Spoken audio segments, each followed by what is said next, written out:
ID theft is where someone steals your identity, and ID fraud is where they use it in a fraudulent way, for example by opening up bank accounts and running up debts in your name. Well, the problem is pretty bad. It's been getting year on year steadily worse, and part of the problem is that offenders find it rather easy to commit, and of course offenders like easy opportunities. The reason why offenders find it easy is principally because people make it easy for them.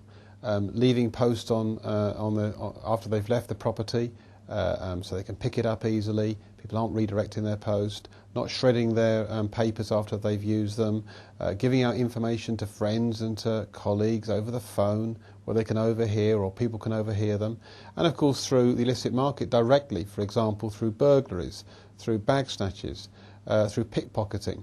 There are a whole array of ways in which information appears on the illicit market and then is used by identity thieves and fraudsters for illicit purposes. Quite a lot of research has been done. The NPOWER research is really important in terms of highlighting just how complacent some people have become, and frankly ignorant some people are about the real dangers of letting documents with your details on get into the hands of people who use them then to commit these types of frauds. Details that are contained, for example, on bank statements, which are with account details, utility bills.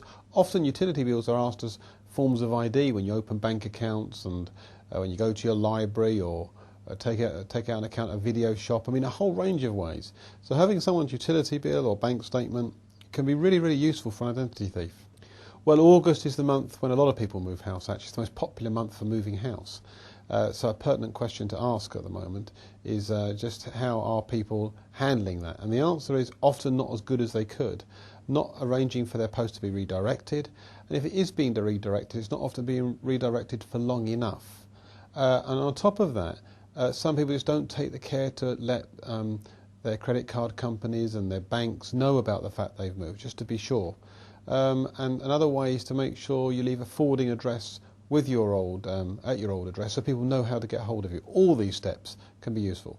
What some people are doing right is they're not making it easy for offenders. For example, they're making sure that they do shred their utility bills and bank statements when they finish with them. They have separate passwords and PIN numbers for separate accounts. They don't keep them together so they can easily be used.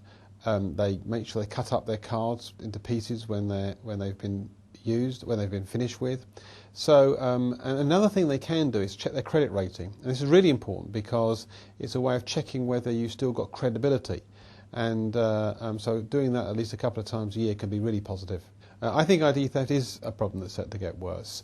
At the moment it's being managed, but the police don't take a lot of interest in it, and there's scope for improvement there. And clearly what the NPOWER research has shown is there's a lot more people can do to protect themselves.